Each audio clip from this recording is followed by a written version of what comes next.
to this podcast, the Heidelminicast.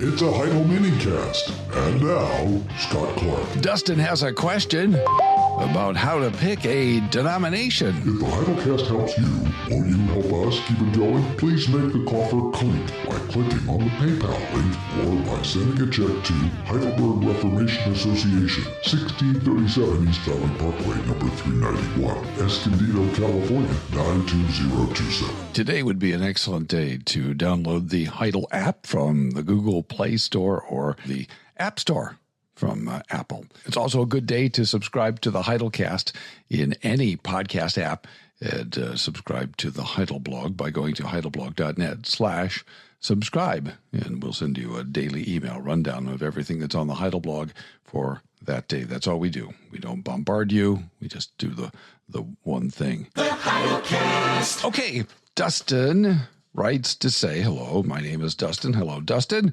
I've been listening to your show for the last half year where I chose to leave my charismatic church of 8 years after listening to your podcast. Well, that's encouraging. I'm glad you've united to a Reformed church. He says, my wife and I have just become members of our local URC church in Alberta, Canada. I know from other podcasts you have said that you are a part of the URCNA, that stands for the United Reformed Churches in North America, and I wanted to ask you why you chose to be in the URC instead of other Dutch Reformed or Presbyterian denominations. I at first considered Presbyterian, but my only local conservative Reformed church was United Reformed. Well, you are very blessed, I guess, that you have a local URC congregation nearby or any confessional Reformed congregation nearby. There are lots of places in North America and, of course, across the globe where there aren't any confessional Reformed congregations. My home state has about 8 confessional Reformed congregations, maybe more than that, maybe 10.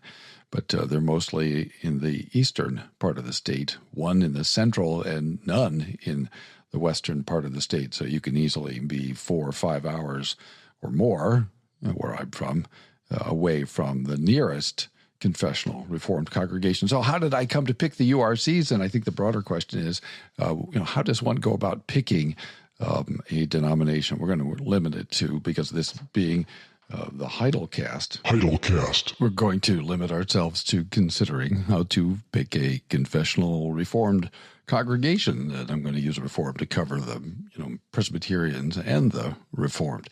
As to how I came to be in the United Reformed Churches, I came to the Reformed faith, theology, piety, and practice through the ministry of a local German Reformed congregation in my hometown. Is, I guess, a headquarters for the Germans from Russia. The museum, which focuses on the history and culture of the Germans from Russia, is in my hometown, and there was a German-Russian congregation, Reformed congregation in the North Bottoms back then, just across the tracks, literally from the university. And I followed a friend out of my Southern Baptist congregation, again, literally across town and across the tracks, and ended up uniting with St. John's Reformed Church in Lincoln, Nebraska. And it was the RCUS, the German Reformed Church, that sent me to seminary in Escondido, and then I served them as a pastor in Kansas City for 6 years, and then went off to grad school, and then taught in the Chicago area at Wheaton for a couple of years, and then got a call to teach here in Escondido at Westminster Seminary, California in 1997. When I came out here, there weren't any RCUS congregations within a reasonable, driving distance. The nearest one, I believe, was in Lancaster, which at the time was probably a 2-hour drive. And today, traffic being what it is, probably rather longer than that,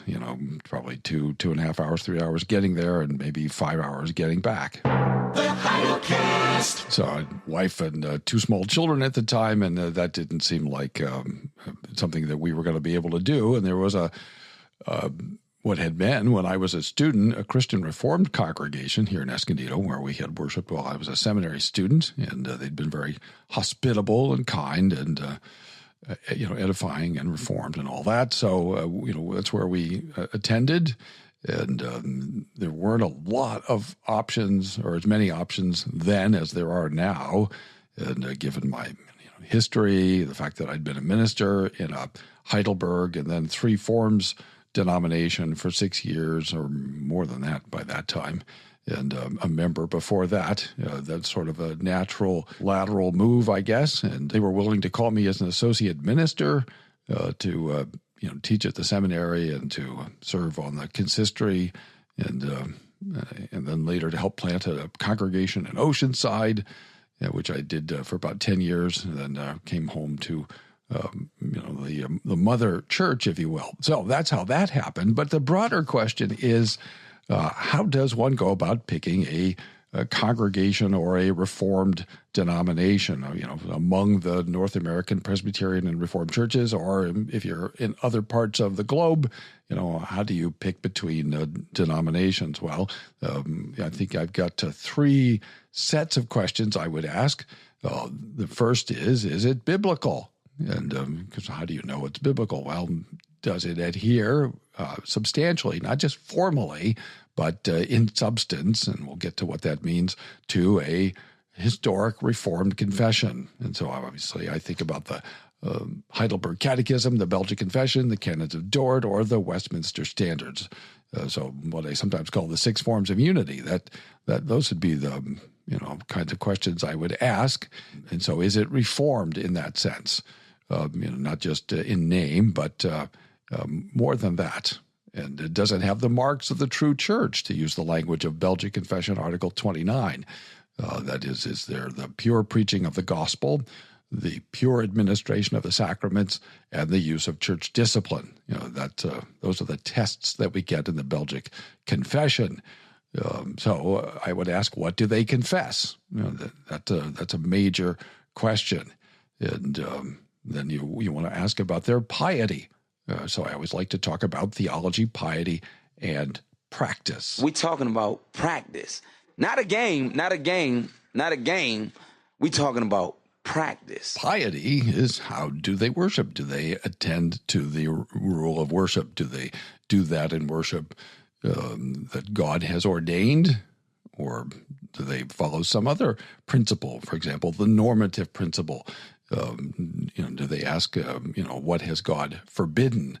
In other words, that'd be the Lutheran or the Anglican approach, and it's the general evangelical approach. And practically, it is the dominant approach even in the confessional Reformed world. You can get people to say the regulative principle. You do that and only that in worship. God has commanded, but if you ask, why do you do X or Y, they will tell you, well, because it's not forbidden. So practically, they are Lutherans in their worship. But more broadly, how do they relate to God? Is there some sense of the holiness of God and reverence and that sort of thing? And, we could talk about other things under piety, but those would be starting points for talking about piety. And then practice. How does the confession that they hold, how does it affect what they do? Is the confession merely nominal? In other words, is it on the website? Is it in the denominational bookstore or whatever? Or do they actually seem to be trying to live that out? So when I looked at the United Reformed Churches, they had, just formed a couple of years, or maybe a year before. And I think by the time I got to Escondido, they were, if memory serves, and it doesn't serve that well anymore these days, they had either just gone through that process of moving into the URCNA, or they were in the midst of it.